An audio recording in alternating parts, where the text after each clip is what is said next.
Hi, my name is Mike. Like many of you, I received one of these Brooklyn Brew Shop beer kits for Christmas, and I thought it was a good idea to make a video on how to brew it. It's very simple, and just want to show you the easy steps. So first thing I want to do is show you what kind of comes in the kit and what you'll have to get, or what you'll have to have separately.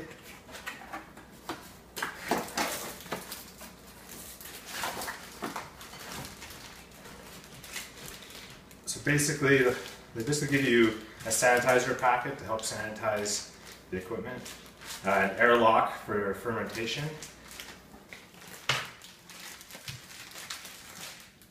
then they give you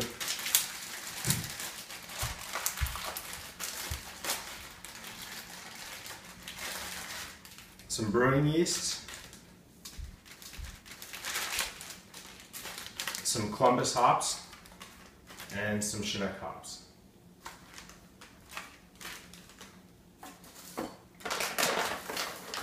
Included in the package is the grain used for their IPA mix, which is, I think, about 1.8 pounds of 2-row malt, 0.4 pounds of caramel 20, and I think it's 0.2 of victory malt.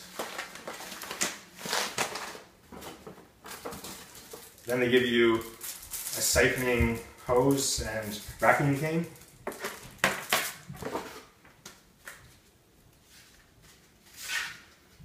A thermometer. And a 1-gallon jug for the fermentation. There's also some equipment that's needed but not included. Brooklyn Brew Shop recommends a minimum 6-quart stock pot. I have one here. And a second pot is helpful but not absolutely necessary. Fine mesh strainer, which we got here. Funnel, which just helps you pour some of the wort into the jug.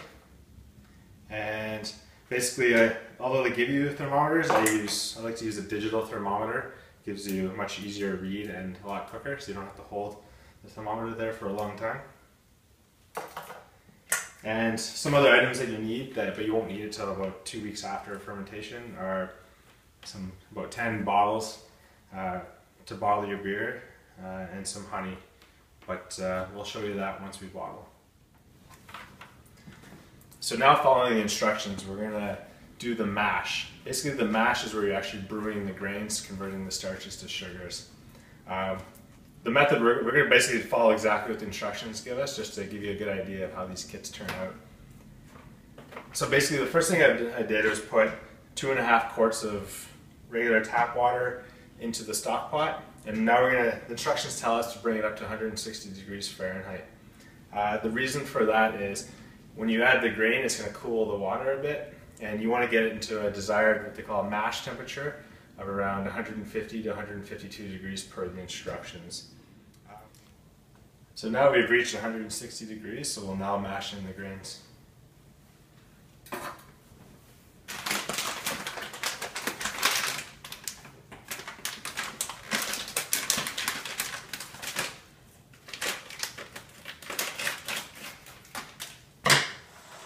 So now we're going to pour in the grains. You want to stir it really well.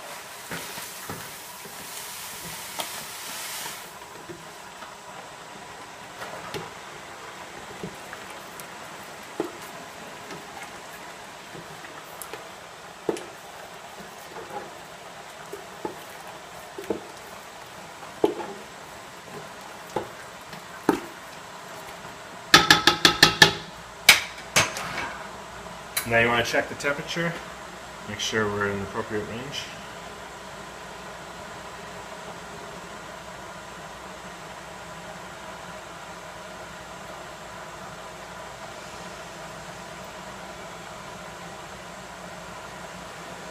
So we're at 152 degrees. About every 10 minutes or so, you want to give this a good stir and check your temperature to make sure you're around 150 to 152 degrees. Right now I just have the oven on, the stove on keep warm, and we'll see what temperature we're at.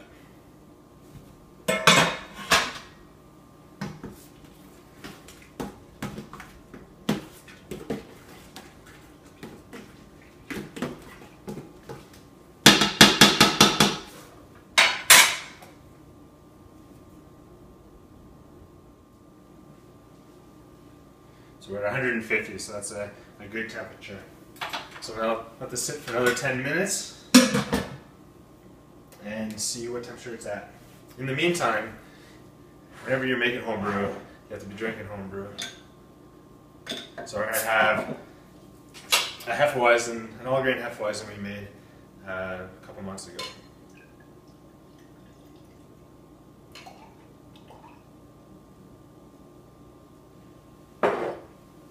Cheers. Alright, our 1 hour mash is up, so now we have to turn up the stove and get this up to 170 degrees for the mash out.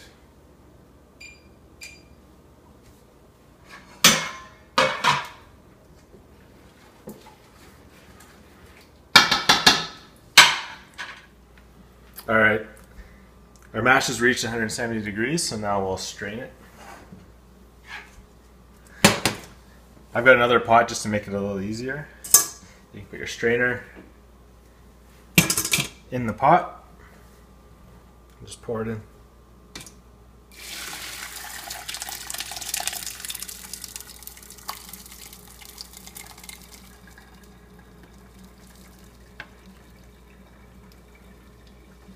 Be careful, it's very hot.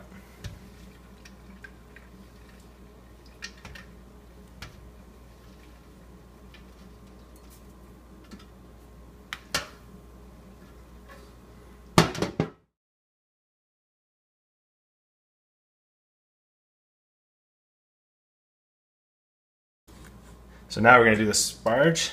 So take our grain and move it back to the stock pot.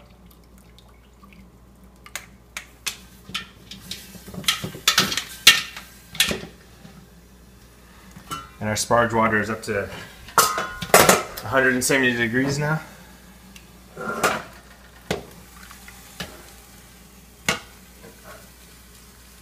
Just rinse the grains with your sparge water.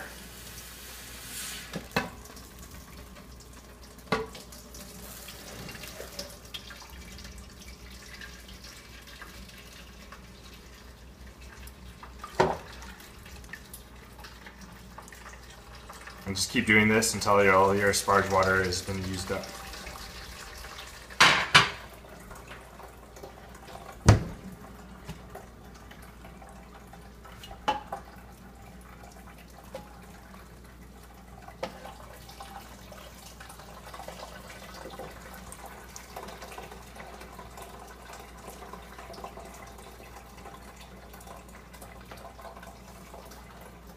Now that we finished draining out all the sparge water, we can now dump out the grains, no longer need them.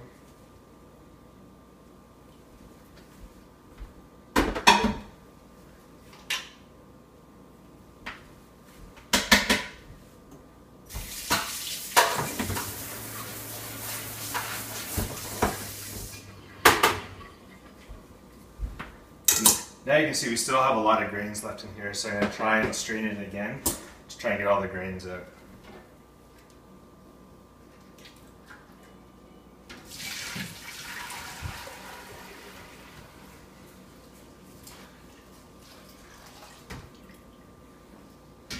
And I'm just going to rinse out this pot.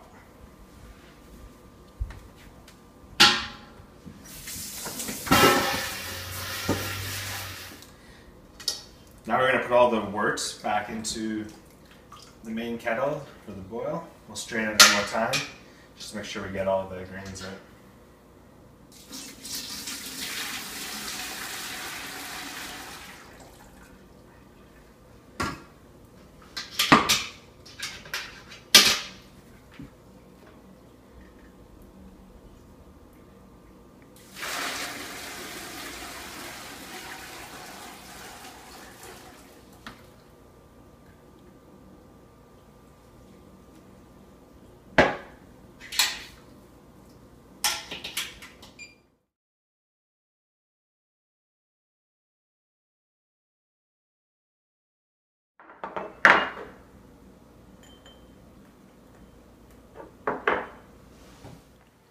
So basically, we have the Columbus hops, which are going to go in for a full 60-minute boil.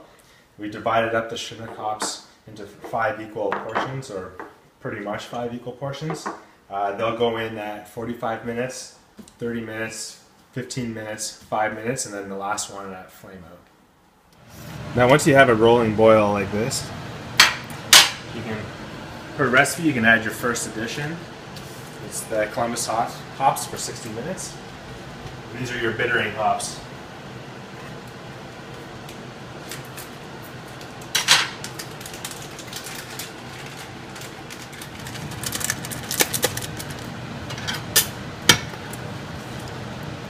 Once your first hop additions have been added, you can start your timer. So this recipe calls for a 60-minute boil. And then our next hop addition per recipe will be at 45 minutes left in the boil. So there's 45 minutes left in the boil, so we're going to add our first addition of Chinook hops.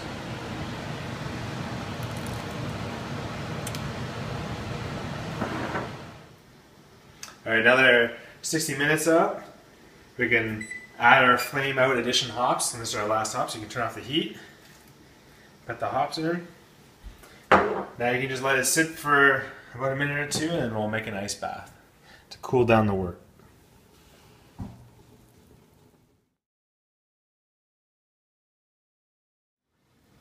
So now we move it over to the sink for an ice bath.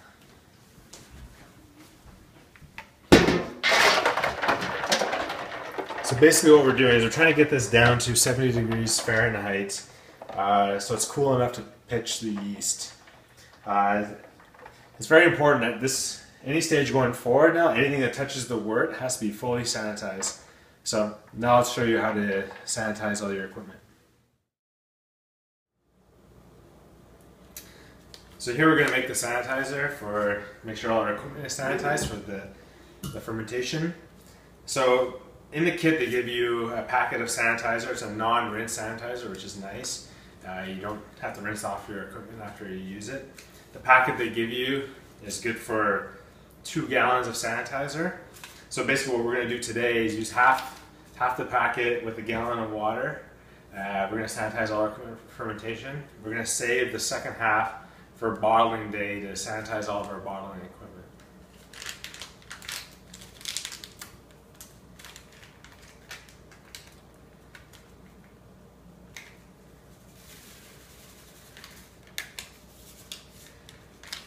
Just pour in about half the packet.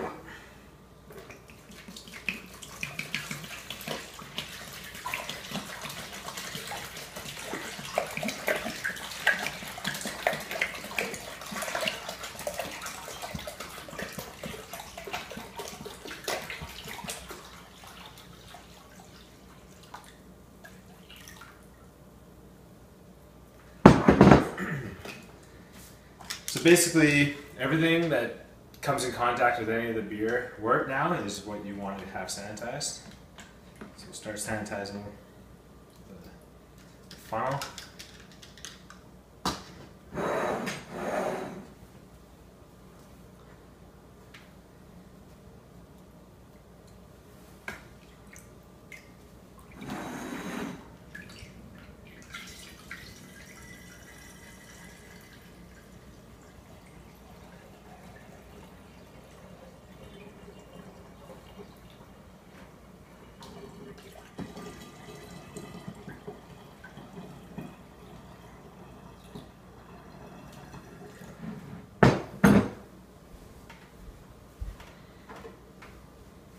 I'm going to wipe up some of the sanitizer. I've heard that it can stain some countertops. I'm not 100% sure about that, but I don't want to take any chances.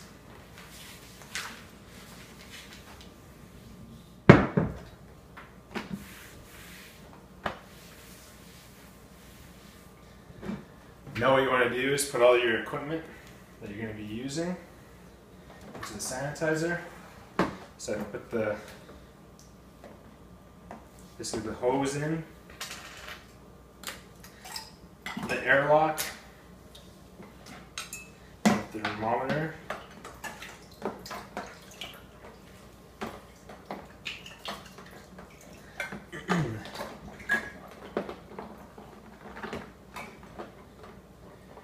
and make sure everything that's going to come in contact is Sanitize well.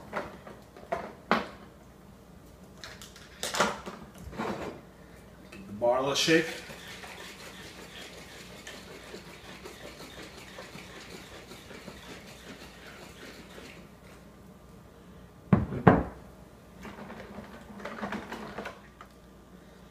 So basically I'm sanitizing my digital thermometer as well, just in case it's hard for me to read it on this thermometer. So now we'll take the temperature of our wort to see if it's cool enough to pitch our yeast.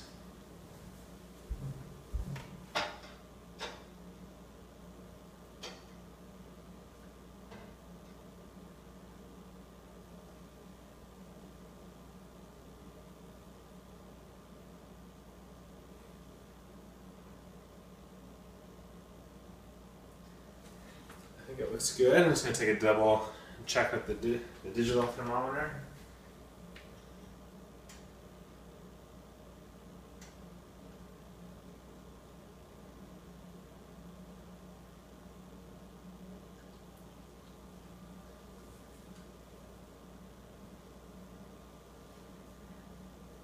It looks like we're good to pitch the yeast, pour the wort into our container and pitch the yeast. So now I'm going to clean the strainer and sanitize this. I'm going to use this when we put the wort into the jug for two reasons. One, to filter any of the hops we add to the boil, and two, to help aerate the wort for the fermentation. Adding some oxygen into the wort is good for the yeast and helps it ferment. So I'm going to rinse this off.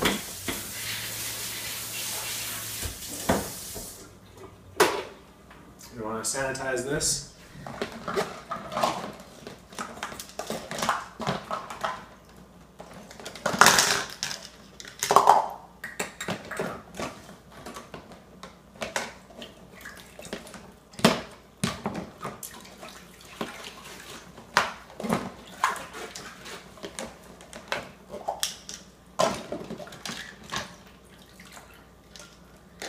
And we want to put our funnel in the jug.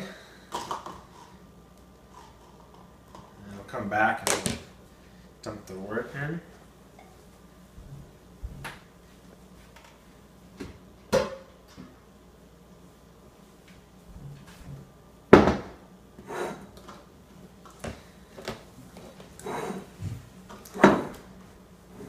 Get a mystery arm to help me here.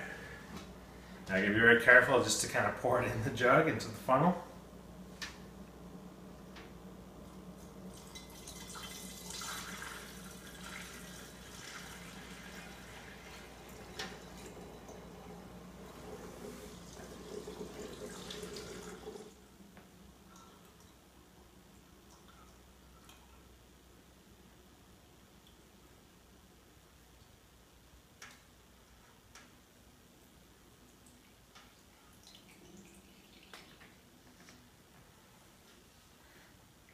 A little bit of spillage is fine.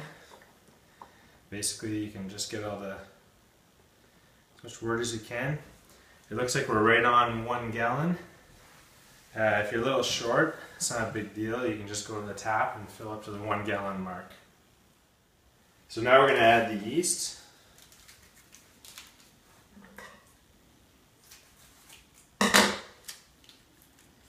So basically just pour the yeast in carefully.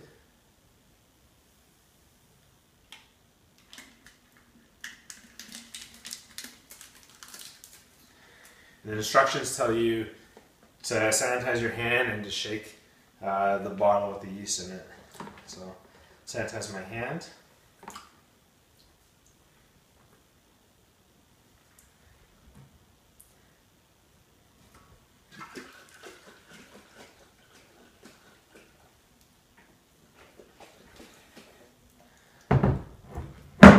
And what that does is aerates the wort a bit more to get more oxygen for the yeast and mixes in the yeast. There's also other ways of doing that, but we're just going to stick to the instructions provided in the kit. And so now we're going to add a blow-off tube. So they give us a blow-off tube and an airlock. We won't use the airlock for another day or two once the fermentation settles down.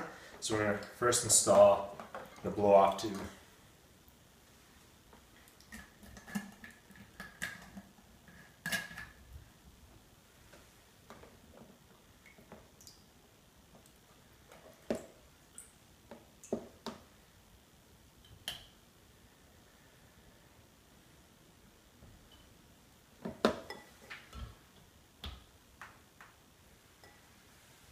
So basically all we're going to do is take some sanitizer, put it in the bowl. You can put the end of the blow-off tube into the sanitizer. I had a little trouble keeping it in the bowl, so I'm going to try putting it into this container. And so you basically want the end of the airlock to stay into the sanitizer so the CO2 can escape. And I'm also going to move this to my basement into a dark corner. Basically, you don't want any UV light or any sunshine hitting this container during fermentation, so keep it in a dark spot. And for this yeast, it says basically it's an ale yeast, so around 18 to 20 degrees Celsius is the recommended temperatures. So this is 24 hours after we've added the yeast. As you can see, it is actively fermenting.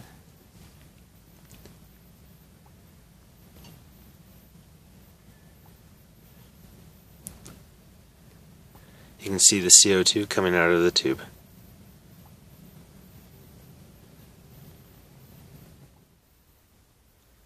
So now it's been 3 days since we put the yeast in. You can tell that the fermentation is a little less vigorous, and a lot of the yeast and sediment has fallen to the bottom. So now we're going to put the airlock in instead of the blow-off tube. So sanitize the airlock and fill it with sanitizer up to the fill line. And remove the blow-off tube.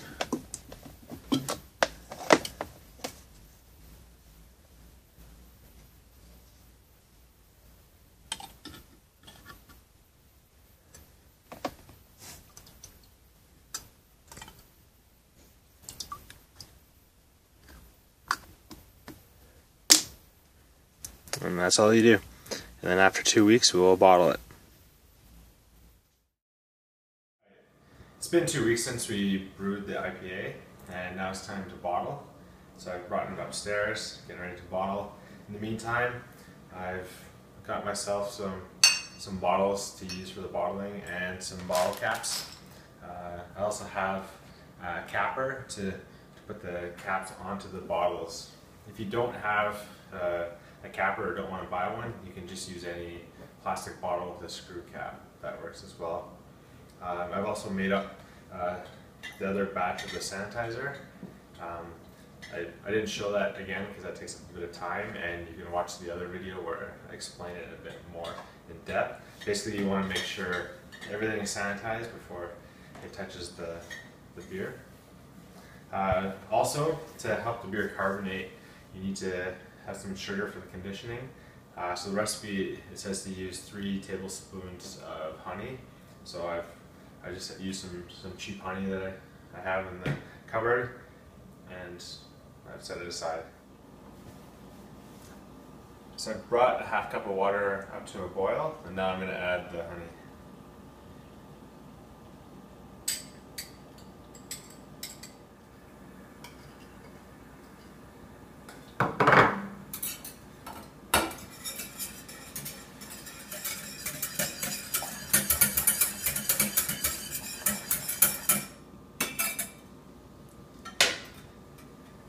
Once that's dissolved in, you can take it off the heat.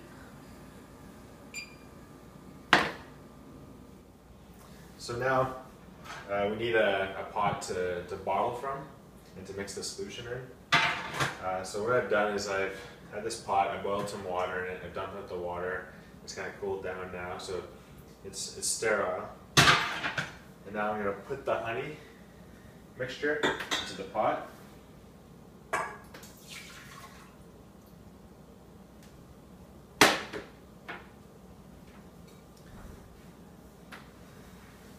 And now what we want to do is siphon the beer from the fermenter into the bottling bucket and mix it with the solution. So first we'll sanitize the racking can. Then we'll sanitize the siphoning hose with the clamp on it. Now there's easier ways to bottle and to siphon. We'll get into that into future episodes, but right now I'll just show you with the kit they give us and how they instruct us to do it, which is my first time doing it this way.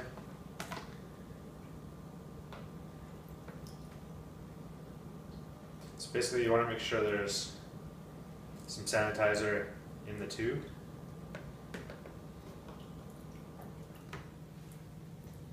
Attach your racking can.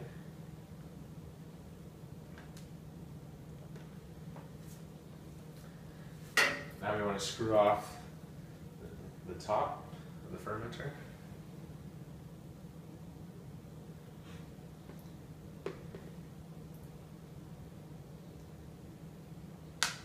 You want to squeeze the clamp shut so nothing leaks out.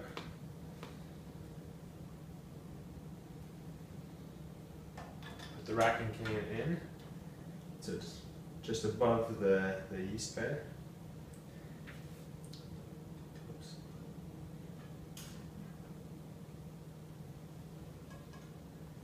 Now what we want to do is we want to release the sanitizer out, and it's going to start the suction on the beer.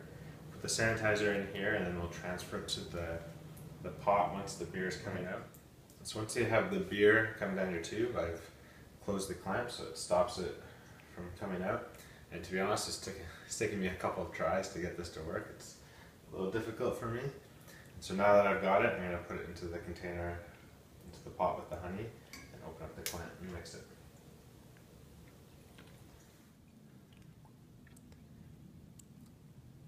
And so now the IPA is mixing with the honey solution.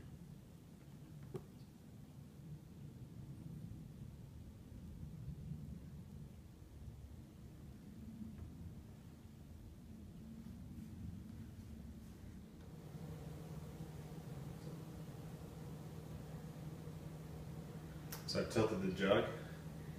We're picking up still a little bit of yeast in here. That should be okay. Try and get as much as you can out of there without sucking up the yeast. Looks like that's all we're going to be able to get. So it took us a bit of a few tries to get it out, but we finally got all the wort out of the, well, it's beer now, we got all the beer out of the jug, so we're sanitizing some bottles.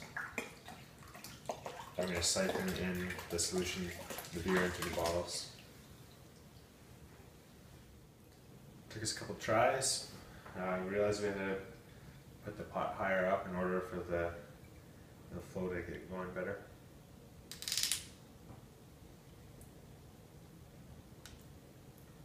And then you want to just leave a little bit of room at the top of your bottle so that it gives the CO2 some room so it doesn't explode.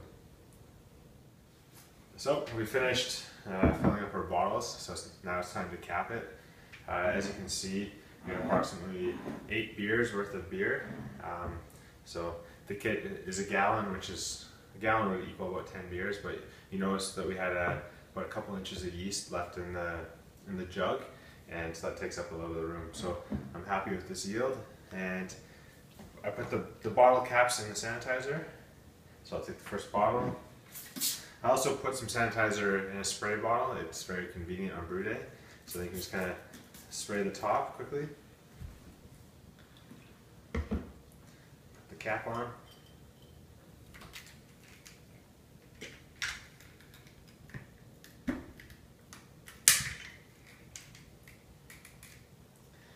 And it's capped.